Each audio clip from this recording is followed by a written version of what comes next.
오늘 우리에게 주시는 하나님 말씀 출애굽기 40장 12절과 13절 두 절의 말씀을 봉독해 드리겠습니다.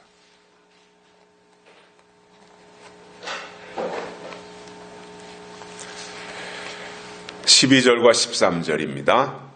너는 또 아론과 그 아들들을 회막문으로 데려다가 물로 씻기고 아론에게 거룩한 옷을 입히고 그에게 기름을 부어 거룩하게 하여 그로 내게 제사장의 직분을 행하게 하라. 아멘. 한 주간 동안도 평안하셨습니까? 세계의 관심을 끌었던 미국 대선도 끝났고 표에서는 바이든이 당선이 됐습니다. 미국 선거가 우리하고는 다르죠. 우리는 지역에 상관없이 다득표자가 당선이 되는데 미국 선거는 우리하고 달라요. 주별로 다 이제 대통령 선거를 하는데 그 주마다 그 선거 그 지역을 대표하는 사람들이 있잖아요. 거기 어느 지역은 6명이고 어느 지역은 10명이고 12명이고 20 몇 명이고 지역 인구수에 따라서 선거인단이 있습니다. 그 지역에서 이겼다. 이 지역에서 바이든이 이겼다. 그럼 그 지역의 선거인단을 바이든이 다 가져가는 거예요. 한 명이라도 이기면 또 어느 지역에서 트럼프가 이겼다. 그럼 트럼프가 그 지역의 선거인단을 다 가져가는 거예요. 그러니까 큰 주, 선거인단이 많은 지역에서 이기는 것이 유리하죠. 그런데 아무튼 현직 대통령이 한 번 더 트럼프가 4년을 대통령을 더 할 수 있는데 현직의 프리미엄을 얻지 못하고 뭐 법적 대응을 한다고는 하는데 모르겠습니다. 선거에서는 바이든이 이겼습니다. 저는 트럼프에 대해서 처음에 굉장히 좋게 생각했어요. 잘하더라고요. 처음엔 뭐 발언도 김정은이한테 뭐 세게 말을 하고 말이죠. 그래서 대북 정책도 그렇고 우리나라 안보에 굉장히 도움을 주겠다 생각을 했는데 한 절반쯤 지날 무렵부터는 흐물흐물해지는 거예요. 발언도 약해지고 자꾸 뭔가 북한하고 짝짝꿍 하려고 그러고 그 배후에서는 우리나라 청와대가 계속 사람을 붙여서 로비를 하고 그거에 따라서 트럼프가 우리나라 정부가 하는 대로 트럼프가 따라가지고 그런 걸 보면서 야, 이 사람 안 되겠다.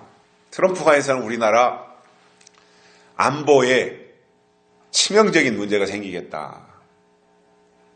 그렇게 생각을 하면서 물론 우리가 선거를 하는 건 아니지만 미국의 선거이지만 저 혼자 내심 이런 사람이 되면 우리나라는 굉장히 더 불안해지겠다. 그래서 안보 문제가 확실한 사람 그리고 뭔가 짝짝꿍이 되어가지고 로비에 의해서 움직이는 사람이 미국의 대통령이 돼서는 안 되겠다. 특히 우리나라의 청와대는 그런 쪽에 아주 능수능란한 사람들이잖아요. 그래서 은근히 혼자 속으로 그렇게 생각을 하고 기도하고 했는데 다행스럽게 참 이거는 천우신조라고 생각을 합니다. 천우신조예요. 하나님이 도와주신 것 같아요. 저는 그렇게 생각을 해요. 그래서 바이든이 된 것은 참 다행스럽다. 이제 앞으로 뭐 소송 문제가 어떻게 될지는 모르지만 현재 상황에서는 그렇다는 말씀을 드립니다. 하나님이 광야에서 모세에게 성막을 짓게 하셨습니다. 출애굽한 이스라엘 백성들이 광야로 나와서 성막을 짓는데 단순히 그냥 이렇게 모양만 천막을 가지고 성막을 짓게 한 것이 아니라 그 규격 있잖아요. 성막의 규격, 위치, 방향 이런 것까지 다 자세하게 말씀을 하셨고 그리고 그 안에 내부 구조는 어떻게 해야 되고 거기에 뭔가 배치는 어떻게 해야 되고 그래서 금향단은 어디다 놓고 번제단은 어디다 놓고 물두멍은 어떻게 해야 되고 하는 이러한 위치에 대해서도 자세하게 설명하는 내용이 출애굽기 40장입니다. 그 중에서 오늘 말씀은 모세를 통해서 형 아론을 제사장으로 세우시는 장면을 설명하는 내용입니다. 자, 이것은 앞으로 하나님의 이 일에 쓰임받을 자들이 어떻게 해야 되느냐라는 부분에 해당되기도 하는 말씀입니다. 자, 물론 제사장이라고 하는 것은 자기가 하고 싶다고 해서 할 수 있는 것은 아니고 하나님이 그 역할을 하도록 부르셔서 또 하나님이 정한 어떠한 특수한 과정을 통과한 자들이 하나님 앞에 쓰임받고 그 역할을 감당할 수 있다는 것입니다. 그래서 오늘은 본문을 통해서 제사장의 직분을 행하는 자들이 반드시 준비해야 될 것이 있는데 그것이 무엇인지에 대해서 세 가지를 깨닫고 은혜를 받겠습니다. 첫째로는 물로 씻겨야 됩니다. 물로 씻는다. 이것은 세례 또는 거듭남을 상징하는 겁니다. 그런데 그 물로 씻기는 것을 어디서 해야 되냐면 장소가 딱 지정되어 있어요. 회막문에서 해요. 아무 데 가서나 그냥 씻고 목욕하고 샤워하고 이렇게 해서 되는 것이 아니라 하나님은 정확한 장소를 지정하셨는데 회막문이다 이거예요. 레위기를 읽으면서 또는 출애굽기를 읽으면서 회막문이라고 하는 단어가 종종 나오는데 아주 중요한 역할을 하는 겁니다. 여기서 회막은 하나님을 만나는 곳입니다. 거기에서 물로 씻겨야 된다 이겁니다. 다른 데 가서 씻는 것이 아니라 하나님이 지정하신 그 장소에서 물로 씻겨야 된다 그거예요. 참고로 출애굽기를 읽다 보면 세 가지의 막이 나옵니다. 막. 장막, 성막, 회막 이게 나와요. 이거에 대한 용어를 모르면 뭐가 뭔지 몰라요. 무슨 말인지 몰라요. 뭐 장막이 뭔지 그냥 이렇게 다 똑같은 비슷한 천막 쳐놓은 건가 이렇게 생각을 할 수 있는데 용도가 달랐다 이겁니다. 장막은 모세가 기거하는 집이었습니다. 모세의 거처였어요. 그래서 거기서 모세의 아내와 모세의 자녀들과 함께 지낸 장소 이것을 장막이다 이렇게 말했어요. 성막은 모세가 공적으로 거기 성막 안에 지성소, 성소가 있지 않습니까? 그래서 그 안에서 하나님 앞에 백성들을 대신해서 제사 드리는 그 역할. 그래서 공적인 사역이 이루어진 곳이 성막이었다 이겁니다. 오늘날로 말하면 교회가 되겠죠. 그리고 회막은 이스라엘 백성들이 60만 명이나 되는 장정 인구가 그러니까 한 200만 명이나 되는 사람들이 이제 이동을 하는데 다 나름대로 장막, 천막을 치고 그렇게 생활을 했을 텐데 이스라엘 백성들이 생활하는 진을 쳤을 거 아니에요. 진지를 구축하고 진을 치고 거기서 생활하는데 모세는 백성들이 거하는 그 진 밖에다가 막을 지었어요. 그리고 그곳에서 은밀하게 모세가 하나님을 만나는 특별한 장소였고 하나님과 깊은 영적 교제를 이루는 의미 있는 곳이 회막이었다 이겁니다. 그러니까 모세가 개인적으로 하나님을 만나는 장소였어요. 그래서 이스라엘 민족에게는 하나님께 나아가는 성막이 중요했다면 모세에게는 회막이 꼭 필요했던 거예요. 모세가 백성들을 이끌기 이전에 회막에 들어가서 하나님께 물어보고 하나님의 말씀을 듣고 그것에 의해서 백성들을 이끌고 가는 힘의 원동력이 바로 회막에 있었다라는 거예요. 그래서 제사장을 세울 때 가장 먼저 해야 될 일은 모세가 하나님을 만나는 회막 문에서 물로 씻겨야 한다는 것은 제사장이 되기 위해서는 하나님의 임재가 있어야 되고 물로 씻긴다고 하는 것은 거듭남을 의미하는 것이기 때문에 하나님이 지정한 장소에 나와서 거듭남을 확인하고 그리고 거기에서 하나님의 임재하심을 누려야 된다 그 말입니다. 이러한 제도와 정신에 따라서 지금도 어떠한 사람이 전도를 받고 교회에 나와서 신앙생활을 시작하면 교회는 어떤 일정한 과정을 거쳐서 세례를 베풀어요. 그래서 원래 세례라고 하는 것은 물속에다가 쏙 집어넣어서 물속에 완전히 잠겼다가 나오는 침례예요. 원래는.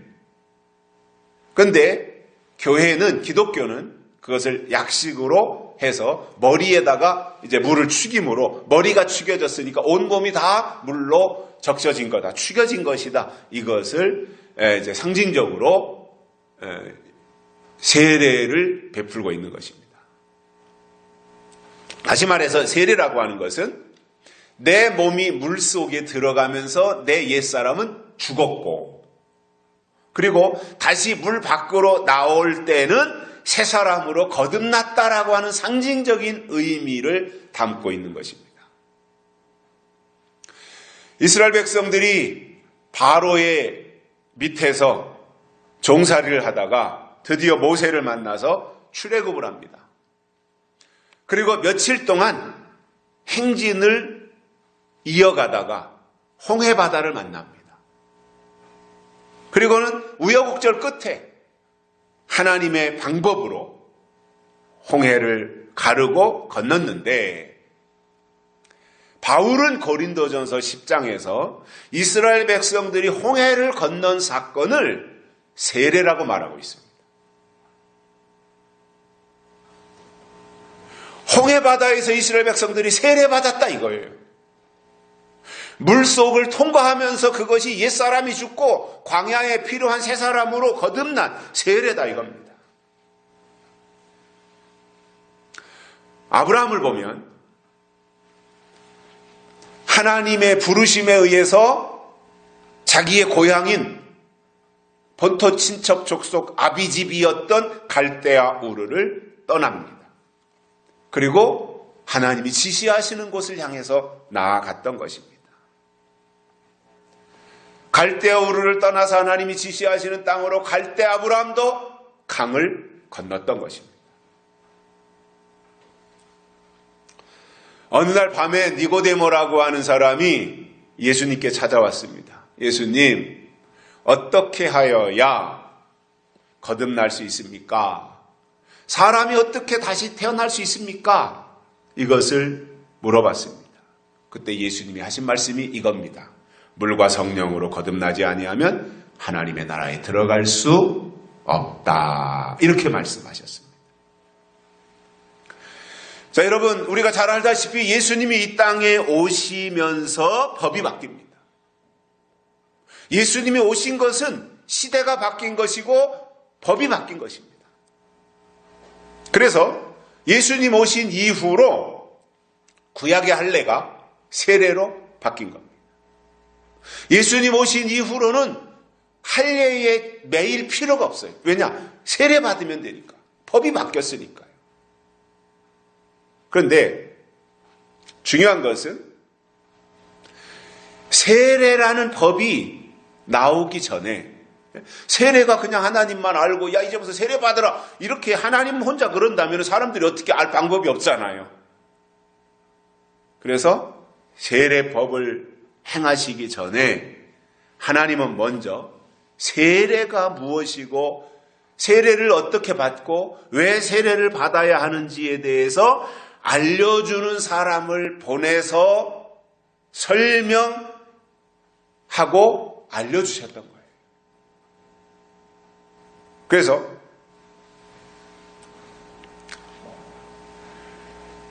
하나님은 이 할례 제도 또는 할례법이 끝나고 세례법이 시작될 때 그 일을 먼저 확실하게 증거하고 알려줄 세례 요한을 보내셨던 겁니다.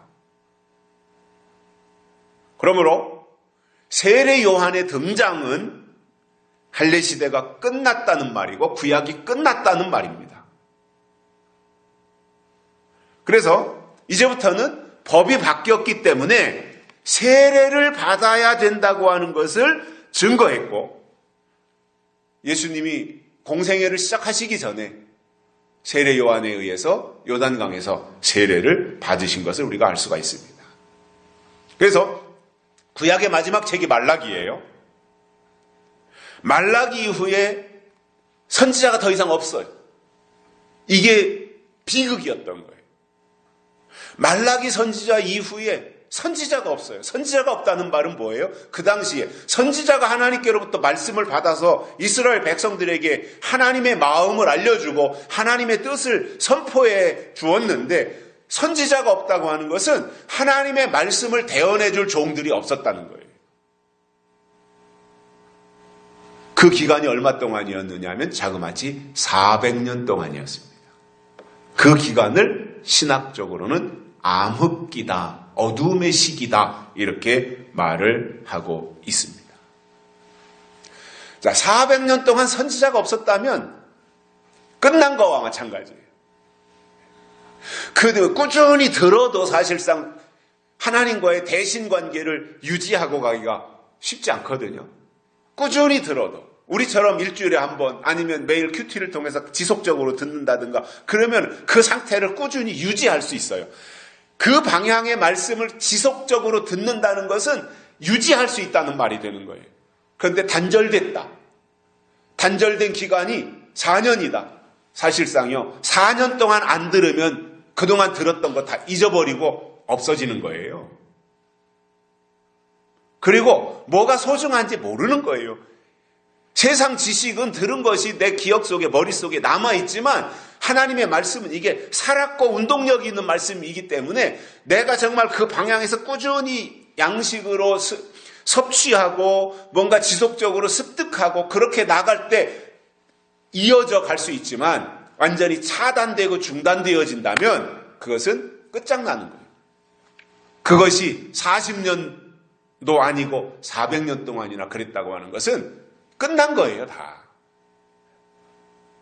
근데 놀랍게도 세례 요한이 나타났는데, 말라기 이후에 400년 만에 세례 요한이 나타났는데, 세례 요한이 누구냐? 마지막 선지자였다 이겁니다. 예수님 오시기 전에 마지막 선지자가 세례 요한이었다 이거예요. 그래서 세례 요한이 나타나서 초림 예수님의 길을 예비하고 평탄케 해주는 역할을 했던 것입니다. 그래서 세례 요한의 등장은 시대가 바뀌는 분기점에서 매우 중요한 일을 한 거예요. 이제는 할례 시대는 끝났다. 구약은 끝났다.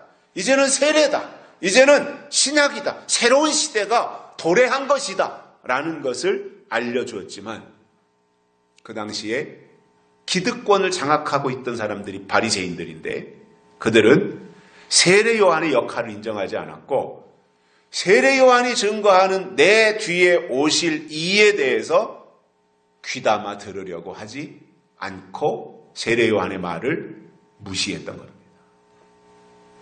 이것은 마치 노아가 방주를 지으면서 홍수가 오고 전무후무한 심판이 오는데 살기 위해서는 방주로 들어와야 된다라고 사실을 말했지만, 그것을 귓전으로 들었던 사람들과 똑같은 현상이 세례 요한 때도 있었다는 겁니다. 물론 세례 요한이 그렇게 말을 하지만 아직 예수님은 등장하지 않았어요. 그 당시에. 그럼에도 그 세례 요한이 하는 말을 주의 깊게 들었던 사람들이 있어요. 그게 베드로였고 안드레였고 그렇잖아요. 예수님이 등장하시기 전에 세례 요한이 먼저 와가지고 내 뒤에 오실 분이 이런 분이다라고 말하는 것을 베드로나 안드레나 요한이나 이런 사람들이 들었단 말이에요. 그 결과 실제로 예수님이 활동하실 때에는 그 예수님을 만나게 되고, 그래서 제자가 되었고 나중에는 사도로 활동을 했던 것입니다. 여러분, 예수님이 이 땅에 하나님의 아들로 오셨는데 그분에 대해서 요한일서 5장 6절에 보시면 이렇게 말씀하고 있습니다. 이는 물과 피로 임하신 자니 곧 예수 그리스도시라. 물로만 아니요 물과 피로 임하셨고 증거하는 이는 성령이니 성령은 진리니라. 이렇게 말씀했어요. 대단히 신학적으로도 중요한 말씀을 했어요. 여기서 물은 세례입니다. 베드로전서 3장 21절에서 베드로가 그렇게 말합니다. 물은 세례다. 피는 십자가입니다. 예수님의 피는 십자가를 상징하는 것이었습니다.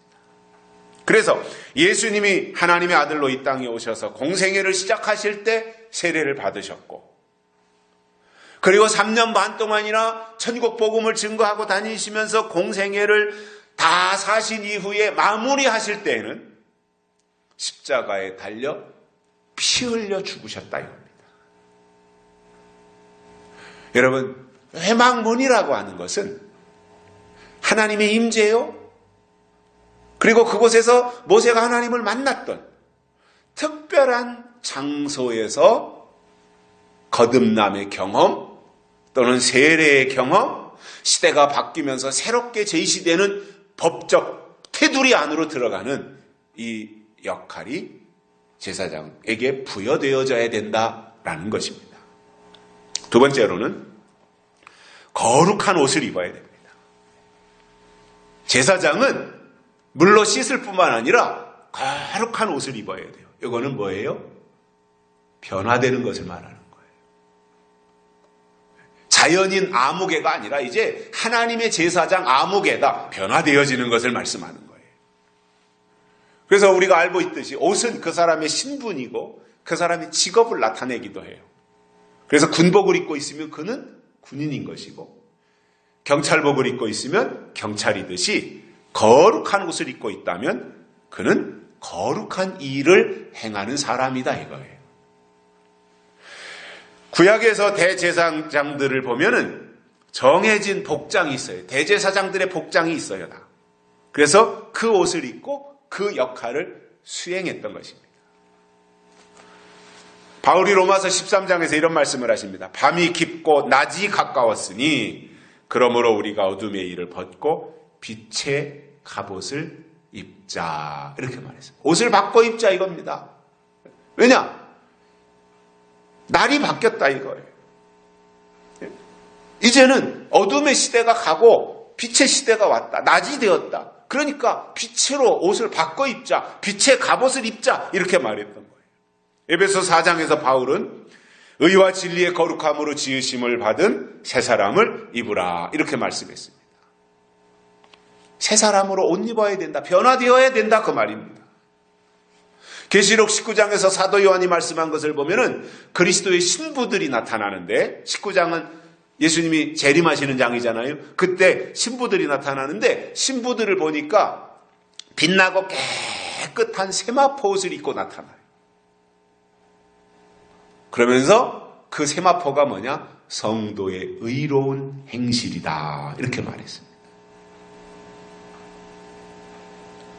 옷이라고 하는 것은 때와 장소에 맞게 입을 줄 알아야 돼요. 때에도 맞아야 되고 장소에도 맞아야 돼요. 물론 그것이 때에만 맞게 입어도 될 때가 있고 장소에만 맞게 입어도 될 때가 있어요. 아무튼 그 적절하게 옷을 입을 줄 알아야 된다는 것인데, 여기서 때에 맞게 입는다고 하는 것은 봄에는 봄옷, 여름에는 여름에 입는 옷, 가을에는 가을옷, 겨울에는 겨울옷, 이것을 적절하게 바꿔 입을 줄 알아야 정상인 거예요. 계절은 바뀌었는데 이제 봄이 지나고 여름이 되어서 6월, 7월 하순이 되어서 삼복 무더위가 되었는데 아직도 계절이 바뀐 것을 모르고 겨울에 입던 5리털 파카를 입고 다닌다면 아마 그 사람은 정상이 아니라고 누구나 다 생각할 겁니다. 반대로 한겨울 지금 대한, 소한 이 추위가 닥쳤는데도 그것도 모른 채 그냥 반바지에 민소매 티셔츠 하나 입고 쓰레빠 끌고 다닌다면 그 사람도 정상이 아닐 겁니다. 여러분, 신앙이라고 하는 것도 옷을 바꿔 입을 줄 알아야 돼요. 때를 알고 그때에 맞는 옷을 입어야 되는데, 영적으로 구약의 율법 시대는 파종하는 봄에 해당이 됩니다. 하나님의 말씀을 뿌리는 봄에 해당이 되는 거예요. 그리고 예수님이 초림하신 이후에 펼쳐진 은혜 시대는 여름에 해당됩니다. 그래서 여름에는 풀도 잘 되고 곡식도 잘 되고 나무도 잘 되고 다 얼마나 무성해지고 무럭무럭하고 모든 게 잘 되는 시대가 은혜 시대예요. 저는 그렇게 생각을 해요. 사실상 은혜 시대에는 사람이 잘해서 잘 된 게 아니라 그 시대가 잘 되는 시대였기 때문에 잘 된 거다 이거예요. 교회가 잘 되는 시대였기 때문에 은혜 시대의 교회가 부흥하고 잘 됐던 것이지 사람이 잘해서 잘 된 게 아니었다 그 말이에요. 그래서 은혜 시대는 여름에 해당되고요. 그리고 예수님의 재림이 임박하면 추수 때인 가을이 되는 겁니다. 그래서 이 한낮을 가지고 추수하게 되는 추수꾼들을 부르시는 거예요. 가을인 겁니다, 그때가. 그리고 예수님이 땅에 재림하시고 나서 이루어질 천년왕국은 겨울에 해당이 되는 거예요. 그때 거기서 안식하는 겁니다. 겨울이면 농사 다 끝내고 이제 거두어들인 쌀이며 콩이며 이런 것들을 곡간에다가 다 거두어서 저장해 놓고 겨울에는 뭐 춥고 꽁꽁 얼었는데 일을 못 하잖아요. 그때 가을에 거두어들인 곡식을 가지고 밥도 해 먹고 떡도 해 먹고 콩도 볶아 먹고 이렇게 하면서 겨울을 편안하게 나듯이 계절적으로 표현하면 하나님의 절기도 하나님의 질서도 그렇게 진행이 되고 있다는 것입니다. 그걸 알자 말이에요. 때를 알아야 그때 내가 해야 될 일이 무엇인지 입어야 될 옷이 무엇인지 알게 된다는 것이고 뿐만 아니라 장소에도 맞게 옷을 입어야 되는데 일하러 갈 때는 작업복을 입겠지만 결혼식장에 결혼하러 들어갈 때는 정장을 입고 가야 하듯이 때와 시기 또는 장소를 분별하는 것이 믿음인 것입니다. 옷을 바꿔 입을 줄 알아야 돼요. 본질이 달라진다는 게 아니에요. 그 사람인데 옷을 바꿔 입어야 돼요. 그 사람인데 때를 분별하고 가야 되는 거예요. 속이 바뀐다는, 속 사람이 완전히 전혀 다른 형태의 사람이 된다는 것이 아니라 그 사람이 업그레이드 되어져서 때를 알고 시기를 분별하며 법을 알고 또는 입어야 될 옷이 무엇인지 먹어야 될 양식이 무엇인지를 알게 되는 이 상태, 이것이 변화되어진다라는 겁니다. 그래서 하나님의 사람들은 그때 주시는 하나님의 법에 따라서 변화를 경험해야 되는데 초림 때 바리새인들은 변화하지 않았습니다. 전혀 요동치도 않았어요. 마찬가지로 예수님이 다시 오실 때가 되어지면 사람들은 거룩한 옷으로 갈아입으려고 하지 않는다 이겁니다. 그러면서 자기들이 믿음이 더 좋은 줄을 착각하면서 내가 지금 믿음 생활 잘하고 있다 이렇게 생각하고 있다는 거예요. 이게 모순이라는 겁니다. 법을 지키는 게 믿음이잖아요. 하나님의 뜻을 깨닫고 뜻대로 하는 게 믿음이잖아요. 그런데 법도 모르고 뜻도 모르면서 그냥 지금까지 해왔던 형태의 방법을 고수하면서 내가 믿음이 좋다라고 생각하는 것은 바리새인들의 착각과 똑같다라는 말입니다. 세 번째로 제사장이 되기 위해서는 기름을 부어 거룩하게 해야 된다 이렇게 말씀하고 있습니다. 기름을 부어 거룩하게. 이것은 사명을 말합니다. 사명. 그래서 구약에서 하나님이 쓰신 사람들을 보면은 머리에다가 기름을 붓고 쓰셨어요. 신약에서 하나님이 쓰신 사람들을 보면은 기름 붓는 것. 구약에서는 실제 양의 뿔 그것을 가지고 거기다 기름을 담아가지고 실제로 기름을 붓는 일을 했다면 신약에서는 기름 대신에 머리에다가 안수해서 안수하는 것을 기름 붓는 것으로 설명을 하면서 그렇게 방식이 바뀌었습니다. 하나님이 다윗을 쓰시기 위해서 목동이었던 다윗의 머리에 기름을 부으셨고 하나님이 사무엘을 쓰시기 위해서 사무엘의 머리에 기름을 부으셨듯이 기름 부음의 역할이라고 하는 것은 결국 하나님의 신이 그에게 감동하는 과정이고 방편이었다. 중요한 것은 뭐예요? 하나님의 신의 감동이 있어야 된다 그거예요. 기름을 부었느냐? 그러면 신의 감동이 있어야 된다는 거예요. 안수를 했느냐? 그러면 하나님의 신의 감동이 그에게 임해야 된다 그겁니다. 그래서 하나님의 사람들은 기름 부으심의 역사를 알고 때를 따라 주시는 양식과 그때에 주시는 사명의 기름을 부어주시는 곳으로 가야 된다. 회막 문으로 가야 된다라는 것인데 예수님이 다시 오실 때가 되면 기름 부음의 형태는 구약에서 실질적 기름을 부었던 신약에서 안수하는 것으로 기름 붓는 형식을 취했던 방식이 어떻게 그때 맞게 이제 바뀌겠지만 예수님이 다시 오실 때 그때도 마찬가지로 하나님이 기름을 부으신단 말이에요. 그런데 스가랴 선지자는 놀랍게도 스가랴 4장에서 마지막 하나님의 역사를 감당할 종들에게 하나님이 부어주실 기름을 금기름이다 이렇게 특정지었다 이거예요. 그러니 그 특정지은 금기름이라고 하는 그 기름을 부어주실 때 대상도 특별한 사람들에게 특별한 기름 부음의 역사를 행하는 것이지, 그래서 그 기름을 부음 받은 자는 스가랴가 말씀하신 것을 보면은 주 앞에 모셔 서기까지 영원토록 변함없게 하신다 이렇게 말씀하셨어요. 금기름을 부음 받은 자는 주님 앞에 모셔서 설 때까지 변하지 않는다. 불변이라고 하는 것을 설명하고 있어요. 그래서 저는 하나님께로부터 금기름을 부음 받은 증거가 있어야 되는데 그게 뭐냐면 바로 스가랴가 말씀한 이 부분이라고 봅니다. 서울에 있든 부산에 있든 광주에 있든 대구에 있든 제주도에 있든 그것과는 상관이 없이 좋으나 싫으나 그것도 구애받지 아니하고 주님 오시는 날까지 주신 약속의 말씀을 붙잡고 변하지 아니하고 그 길을 지켜나가는 것, 이것이 금기름을 받은 증거라는 거예요.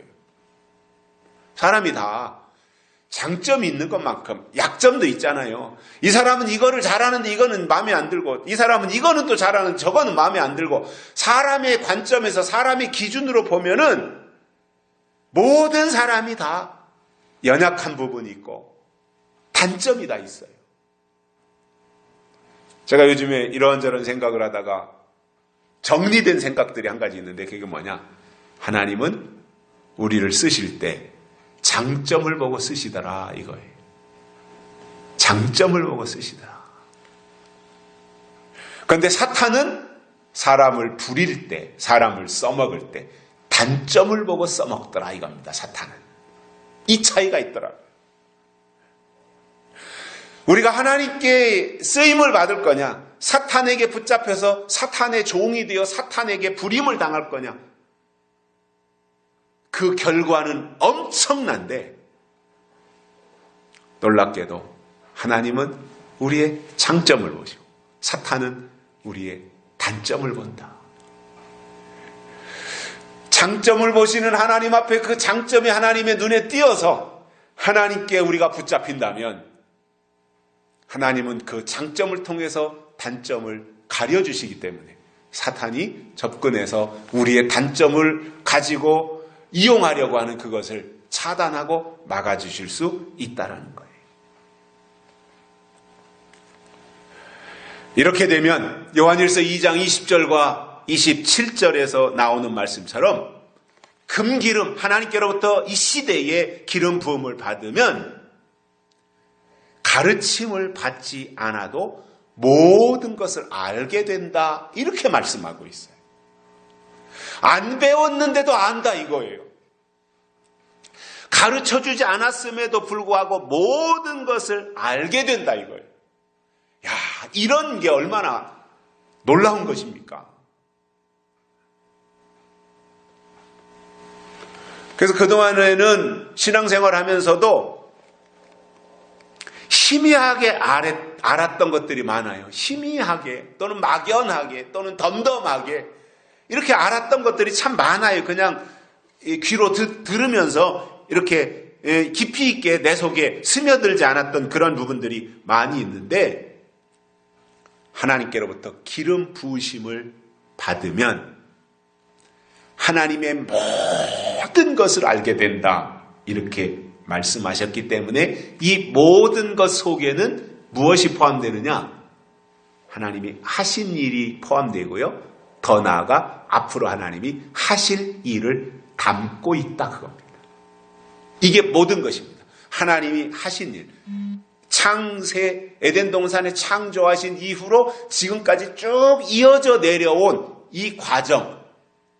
거기에는 뭐 아브라함의 사건이든 노아의 홍수 사건이든 쭉 이어서 다윗 시대를 거쳐서 그리고 예수님이 초림하신 것과 십자가와 부활과 승천과 사도들의 사역과 교회가 세워지는 것과 성령의 임재와 이런 것들이 쭉 그동안 이어져 여기까지 온 것.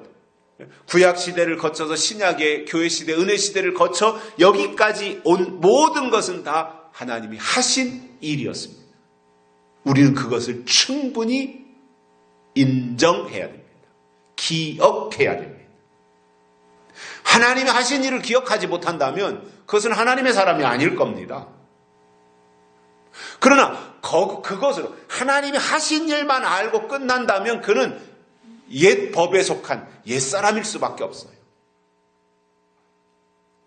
거기에만 머무르지 아니하고 플러스 하나님이 하실 일까지 아는 사람. 즉 하실 일이 뭐예요? 요한계시록 사건이에요. 예언의 말씀이잖아요.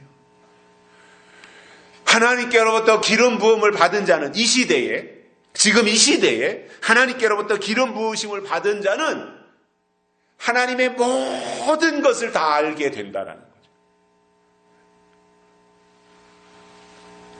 그렇다면 진짜 중요한 것은 하신 일, 즉 역사를 토대로 해서 예언의 신앙, 이루어질 예언의 신앙으로 나가는 것이고 이 방향을 정확하게 짚고 간다면 그는 기름 부음 받은 사람이라고 생각해도 큰 문제가 되지 않는다고 봅니다. 자, 그러면 지금 우리가 하나님이 주시는 기름 부음을 받는다는 것을 예수님이 말씀하신 것을 통해서 마태복음 25장의 10처녀의 비유를 통해서 배울 수 있게 되는데 슬기로운 5처녀 같이 되는 것이 진짜 하나님께로부터 기름 부으심을 받은 자다 이겁니다. 옛법 플러스 새법이 슬기로운 처녀에게는 있잖아요. 등잔의 기름과 그릇의 기름이 슬기로운 처녀에게는 있었잖아요. 자, 잘 아는 내용이지만 다시 정리하면 10처녀 중에서 미련한 5처녀라는 한 그룹과 슬기로운 5처녀라는 5명의 한 그룹이 있는데 이 두 그룹이 있는데 미련한 처녀, 슬기로운 처녀들의 공통점이 있다면 둘 다 등잔을 들고 있었고 그리고 등잔에 불이 켜져 있었다고 하니 등잔 속에 기름이 들어있었다고 하는 것을 알 수 있어요. 다시 말하면 10개의 등잔, 즉 10명의 처녀들, 신랑을 기다리는 처녀들의 등잔에는 모두가 다 기름이 들어있었다라고 하는 것을 우리가 유추해서 알 수 있습니다. 그러나 차이점은 미련한 5처녀는 등잔만 들고 불을 밝히고 있었다는 겁니다. 등잔의 기름만 가지고 신랑을 기다렸다 이거예요. 그런데 슬기로운 5처녀는 등잔은 당연히 가지고 있었을 뿐만 아니라 그릇에 기름을 준비하고 있었다. 그릇의 기름을 가지고 있어요. 이게 기름 부음이다 그 말이에요. 그래서 지금은 시기적으로 기름 부으심을 받은 종들이 나올 때입니다. 슬기로운 5처녀와 같이 그릇의 기름을 준비한 종들이 나타날 때다 이겁니다. 그래서 새 법을 알려줘야 돼요. 그릇의 기름을 준비해야 된다고 하는 새로운 하나님의 명령과 새로운 하나님의 뜻을 사람들에게 알려줘야 될 때, 그게 요한계시록이다 그거죠. 계시록에 보면 예수님이 다시 오실 때까지 믿음을 지키다가 하나님께로부터 금기름, 즉 기름 부으심을 받으면, 그릇의 기름을 준비하면 그러한 사람들의 특징적 증거가 있어요. 자, 이런 것을 통해 증거를 통해서 알 수 있는 거예요. 그냥 과거의 어떤 사람들처럼 나는 입 맞았다, 나는 계시록을 다 한다, 이렇게 허무맹랑하게 말한다고 해서 그것이 되는 것이 아니라 중요한 것은 뭐예요? 증거가 있어야 돼요. 그 사람 속에 그 증거가 있어야 되는 거예요. 그래서 계시록을 통해서 하나님께로부터 이 시대에 기름 부으심을 받았다면 그 필요한 증거가 있는데 그게 뭐냐? 2가지만 말씀을 드리겠는데, 하나는 예언의 말씀이 열린다는 거예요. 그래서 계시록 1장 1절에 보면 반드시 속히 될 일이 나오는데 그 말씀이 열린다 이겁니다. 이게 증거입니다. 말씀이 열려야 돼요. 즉, 될 일의 말씀, 이루어질 일의 말씀이 열려야 돼요. 여러분, 예언의 말씀이 왜 중요하냐면 예언의 말씀이 열려야 그 말씀 속에 담겨진 인, 환난, 재림, 심판, 천년왕국 이 단계를 알 수 있고 알아야 준비할 수 있는 거예요.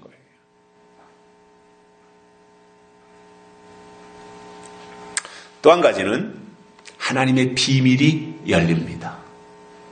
비슷한 말이지만 예언의 말씀이 열려야 되고 하나님의 비밀이 열려야 돼요. 그동안 은혜시대 때 교회를 통해서 증거되어진 비밀들이 2가지가 있어요. 그게 뭐냐면은 은혜시대에는 천국의 비밀과 그리스도의 비밀을 증거했어요. 교회가. 천국의 비밀, 예수 그리스도에 대한 비밀. 이것이 은혜시대의 교회가 증거한 것이었는데 마지막 때 쓰실 종들에게는 하나님의 비밀을 열어주신다 이겁니다. 중요한 것은 하나님의 비밀이에요. 그래서 계시록 7장에서 인도 그냥 인이 아니에요. 에베소서에도 인이라는 말은 나오잖아요. 인이 중요한 것이 아니라 계시록에서 말하는 거면 하나님의 인입니다. 비밀도 계시록에서는 뭐예요? 하나님의 비밀인 겁니다. 이것은 천국의 비밀, 그리스도의 비밀과는 더 구별이 되는 높은 단계의 비밀인 겁니다. 하나님의 비밀. 그래서 하나님의 비밀을 깨달은 사람들은 그 비밀 속에 담겨진 내용을 바탕으로 해서 다가오는 환난을 증거하며 다시 오시는 예수님이 다시 오시는 길과 그 예수님을 맞이하는 믿음이 무엇인지에 대해서 알려주는 역할을 하는 거예요. 이게 얼마나 중요한 겁니까? 무대뽀로 그냥 믿습니다. 나는 다시 예수님 오실 때 공중으로 올라가고 거기서 혼인잔치를 하고 이렇게 허무맹랑한 얘기가 아니라 구체적으로 예수님이 오시는 길과 그 예수님을 맞이하는 믿음이 어떤 믿음이냐 구체적으로 알려주는 게 중요한 거죠.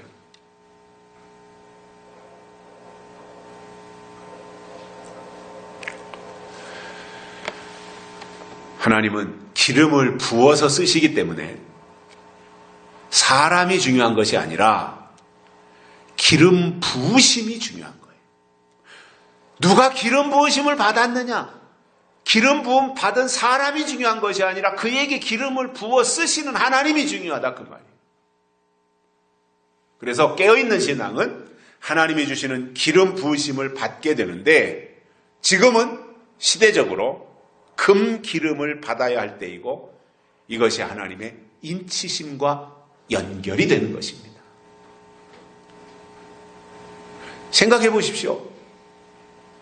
하나님이 친히 원대한 계획을 가지고 에덴 동산을 창조하셨잖아요. 그런데 그까지 하찮은 뱀의 미혹 하나 견뎌내지 못하고 아담과 하와가 하나님이 주신 그 원대한 에덴 동산을 다 상실해버렸어요. 잃어버렸단 말이에요. 그러면 그 잃어버린 에덴 동산을 다시 하나님이 회복하시는데 그 일을 아무에게나 맡기시겠어요? 적어도 아담과 하와보다는 더 큰 사람에게 맡기시지 않겠어요? 에덴 동산에서 있다가 실패한 아담과 하와의 수준보다 못한 사람에게 맡기면 또 실패하지 않겠습니까? 그러니까 적어도 하나님이 아담과 하와의 수준보다 더 높이셔가지고 아담과 하와는 뱀을 못 이겼어요. 그런데 계시록에 보면 뱀이 변해서 용이 나와요. 그러면 뱀을 못 이긴 사람이 용을 어떻게 이겨요?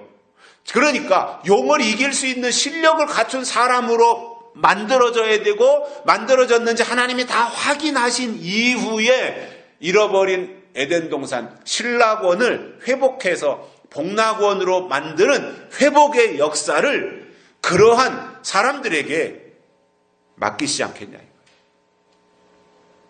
하나님이 다윗을 부르실 때도 내 마음에 합당한 자다 그랬어요. 하나님은 중요한 것이 뭐예요? 내가 여기서 뭐 으쌰으쌰하고 뭐 아멘하고 열심 내고 이게 중요한 것이 아니라 하나님의 마음에 합당하게 믿음 생활하는 게 중요한 거예요. 합당하려니 뭐예요? 그분이 뭘 원하시는지, 그분이 어떤 계획을 가지고 계시는지, 그분의 뜻이 뭔지, 그분의 법이 뭔지 이런 걸 알아야 합당하게 신앙생활을 하고 나갈 수가 있지 않겠습니까? 단순히 주일날 교회 나가는 거 이것도 물론 중요하지만 그것보다 더 중요한 것은 뭐예요? 하나님의 뜻을 아는 것이 더 중요한 것이다 이겁니다. 결론적으로 지금은 시기적으로 마무리하고 완성할 때가 되었어요. 그렇다 보니 그 일을 할 사람을 하나님이 찾고 계시고 하나님의 눈에 발견되어지면 하나님은 그를 불러서 일련의 과정 속에서 검증을 하시고 거기에 합격하면 하나님이 인을 치셔서 심판하는 일을 먼저 맡기실 거고요. 그게 이제 철장권세입니다. 심판하는 일을 맡기실 것이고 다음으로 천년왕국을 건설하는 일, 요거는 새로운 창조에 해당되는 겁니다.